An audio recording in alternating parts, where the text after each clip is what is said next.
in the description of it, suddenly a sound like the blowing of a violent wind came from heaven and filled the whole house where they were sitting, presumably in prayer. They saw what seemed to be tongues of fire that separated and came to rest on each of them, and all of them were filled with the Holy Spirit and began to speak in other tongues as the Spirit enabled them.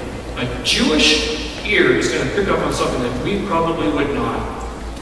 Two things, two natural things: the blowing of a violent wind and a scene of fire.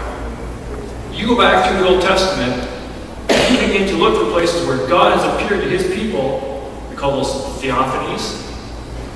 Theos being Greek for God, and phony being sight. God appears. How does he appear? Go back to your Sunday school days and put your thinking cap on. How does God typically appear to his people? Let's do the classic one. Let's do Moses. Okay, we've all seen Charlton Heston. Get sick and tired of the theme, but there it is. Climbing up the hill. There's and the wonderful technology of the day in the 60s. There's this hokey burning bush. I mean, today they would bring in like the Star Wars crew and they would make it look real. But there it is, the burning fire. Fire. And remember, before he goes up the mountain, he's sitting there with Zipporah, his wife, and the top of the mountain is red. It's God's mountain. Red, with fire and with clouds.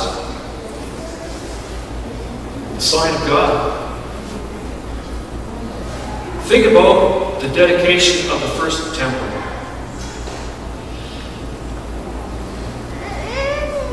Solomon was in charge. 1 Kings chapter 8. They prayed, they dedicated the people, and then all of a sudden, the temple was filled with smoke. The presence of the Lord. As I say, the Jewish ear is going to pick up on these things. After the Jewish people come out of Egypt, they go to Mount Sinai. That's where they receive the law. And it says the smoke covered the mountain, and there was thunder and lightning and great darkness. The presence of the Lord. He does supernatural things to show his presence in a place. So I say, a Jewish ear might pick up on this quicker than us. But there it is. There's a quick explanation of it. These are things, these are Jewish people. And they're experiencing this, and so they would get it. But the fact of the matter is, all of them were filled with the Holy Spirit and began to speak in other tongues as the Spirit enabled them. Here's the beautiful part of this. There just happens to be a festival on in town. And it is called Pentecost, or Feast of Weeks. It's been 50 days since basically Easter, hasn't it? And it's one of the big feasts of the Jews. There were 5, I believe. After the Passion came the Feast of Weeks, Feast of Trumpets, Day of Atonement, and the Feast of Tabernacles. Here we are at Pentecost, the Feast of Weeks. The place has visitors from everywhere. What's the best way to get word out about something? Spread the word, or have people come right on in. God's timing is perfect because there were people staying in Jerusalem. God brought Jerusalem from every nation under heaven. And we're going to have a quick little list of the nations in a minute. When they heard this sound, a crowd came together in bewilderment. Why? What sound? Because they heard people speaking in their language. And utterly amazed, they asked themselves, are not all these men who are speaking Galileans? How do you know they're Galileans? Galileans have a very peculiar accent. There was a time, about 100 years ago, you could tell by someone's accent exactly where they came from. High German or Low German.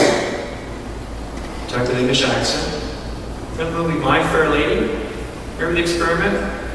The guy went, the upper class guy got the young girl from the East End of London, which is the lower end, with her peculiar accent, and taught her to speak High English, Queen's English, so he could fool everyone in his circle. They wouldn't know where she came from by her newly acquired accent. There was a day you could tell exactly almost by the street, where they came from, by their accent. Seen Band of Brothers? Yeah, okay. One of the guys picks up another guy because he has the same Philadelphia accent. Same thing, you go down the eastern seaboard, you can pretty much tell where you are by the accents. Virginia, a whole lot different than North Carolina, South Carolina, Tennessee, all the way down. We stopped one time at a Walmart in Kentucky. Went in because the ladies had forgotten a curling iron. How can you go on holidays without a curling iron? We went in, and one of the gals on one of the desks got on the overhead board and called for somebody to do something, and I don't know what she said. And I heard it was loud, and I have no idea what that gal said. The accent was just out there somewhere. And then the really interesting thing, we stopped for lunch one day. I had the girls were like this. We went to like an Arby's or something, sat down, and there's the sheriff and one of the highway troopers. Both got their crew cuts, flashlights, and they're chawing away at each other, just like on TV. It was so cool. I said, girls, there you go.